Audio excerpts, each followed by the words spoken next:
আপনি তো ওই দিনকার ডাউনিং স্ট্রিটে ছিলেন, সেদিনকার ঘটনাটা আপনি এই সম্বন্ধে কী বলবেন? আমি বলতে চাই যে ওই মহিলা যেভাবে নাকি কমান্ড করছে, আমাদের সামনে যে আচরণগুলো করতেছিল, তখন আমার আসলে খুব খারাপ লাগতেছিল। এবং আমার মানে যদি আমি প্রতিবাদ করি তখন, তাহলে হয়তো বা মানে আমাকে অনেকে বলবো যে আপনি কেন প্রতিবাদ করতে এলেন, আপনি আমাকে অন্যায় ভাবতো।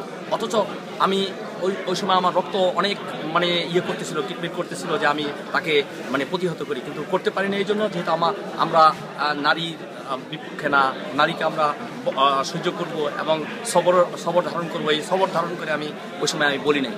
কিন্তু আমি দেখতেছিলাম যে ওই যেইভাবে অসভ্য ভাষায় সে কথা বলতেছিল এবং সে অসভ্য আচরণ করতেছিল, যেভাবে লাথি উঠাইতেছিল এবং যেভাবে সে মানে উঠে আসতেছিল, এবং যখন কথা বলতেছিল যে আমি 100 বার দিব, আমি দিব না, এটা আমার অধিকার, এই কথা বলতেছিল।